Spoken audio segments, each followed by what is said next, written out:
Kumusta? Alam mo, may isang napakalaking tanong na siguro lahat tayo na itanong na yan minsan sa buhay natin. Paano nga ba natin talagang makikilala ang Diyos? Well, sa maikling pagsusuring ito, yan mismo ang aalamin natin ng sama-sama. Tara, simulan na natin! Oh, isipin mo muna to ha. Paano mo ba makikilala ang isang tao kung hindi mo naman siya nakikita? Ang hirap, di ba? Parang tayong mga detective yan, naghahanap ng mga clues o mga palatandaan. At yan mismo ang gagawin natin.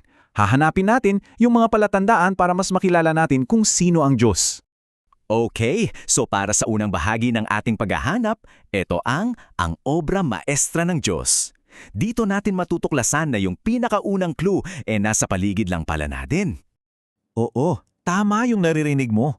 Ang unang palatandaan ay nasa lahat ng dako. Kahit saan ka tumingin, hindi mo na kailangan maghanap kung saan-saan pa. Sa simpleng pagtingin lang natin sa mundong ginagalawan natin, makikita na natin ang mga bakas ng pagkatao ng Diyos. Parang ganito yan, isipin mo na ang buong kalikasan ay isang napakalaking painting.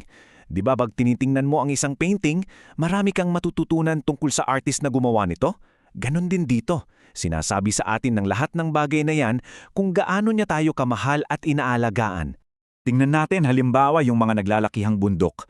Sinasabi nito sa atin na ang Diyos ay sobrang lakas at matatag. Yung mababangong bulaklak na mahilig siya sa kagandahan. Yung lawak ng karagatan, yung liwanag ng araw, yung kislap ng mga bituin sa gabi. Lahat yan parang bumubulong sa atin kung gaano siya kadakila. So, yan yung punto. Ang kalikasan, yan ang unang clue. Pinapakita nito yung galing, yung skill, yung kapangyarihan ng Diyos bilang isang master artist. Pero, may pero hindi nito sinasabi ang buong kwento. Parang nakita mo lang yung galing ng pintor pero hindi mo pa talaga kilala yung puso niya. At itong comparison na ito napakaganda. Kung ang kalikasan, pinapakita ang kanyang galing, meron pang isang mas malinaw, mas personal na paraan para makita natin ang kanyang puso. At dyan napapasok yung ating susunod na palatandaan. At dito na tayo sa ikalawang bahagi, ang buhay na larawan. Kung ang kalikasan ay isang painting, ito na yung buhay na larawan. Ang pinakamalinaw sa lahat ng palatandaan para malaman natin kung sino ba talaga ang Diyos. Alam kasi ng Diyos na kailangan natin ng mas malinaw na larawan kaysa sa mga bundok at bulaklak. Gusto niyang ipakilala ang sarili niya sa paraang siguradong maintindihan natin. Kaya, isinugo niya si Jesus dito sa lupa. At ito, mismong si Jesus pa ang nagsabi nito. Grabe, di ba? Para niyang sinasabi na, "Uy, kung gusto niyong malaman kung ano ang ugali ng Diyos, kung ano ang nasa puso niya, tumingin lang kayo sa akin. Kung paano ako kumilos, ganun din ang Ama." Sobrang linaw.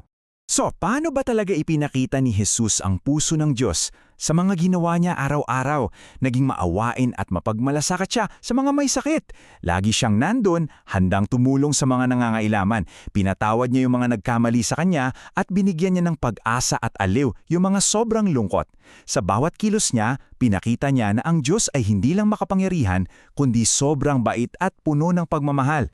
Okay, so nalaman na natin na ipinapakita ng kalikasan ang galing ng Diyos at ipinapakita naman ni Jesus ang kanyang puso. Ang malaking tanong ngayon, so what? Anong epekto niyan sa atin? Yan ang pag-uusapan natin sa huling bahagi, ang pagbabago mula sa puso. Kasi yung pagkakilala sa Diyos, hindi yan parang trivia lang na iniipon mo sa isip mo. May kapangyarihan yan.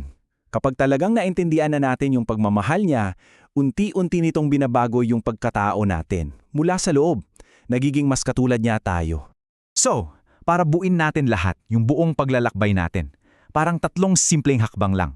Una, tumingin tayo sa kalikasan para makita ang kanyang galing. Pangalawa, kilalanin natin si Jesus para makita natin ang kanyang puso. At panghuli, at ito ang pinakamahalaga, ay ang maging pagpapala naman tayo sa iba. Kasi pag naramdaman mo yung ganong klase ng pagmamahal, hindi mo kayang sariliinin lang, di ba? Gusto mo tong ibahagi. Para tayong nagiging salamin na nagre-reflect ng kabutihan niya sa mga tao sa paligid natin, sa pamilya natin, sa mga kaibigan, at kahit sa mga hindi natin kakilala. At dito na ang nagtatapos ang ating pagsusuri. Pero sa totoo lang, dito pa lang talaga nagsisimula ang lahat. Kaya iiwan ko sa iyo ang tanong na ito. Ngayong alam mo na kung gaano kabuti at kamapagmahal ang Diyos, anong kabutihan naman kahit maliit lang ang maipapakita mo sa iba ngayon din?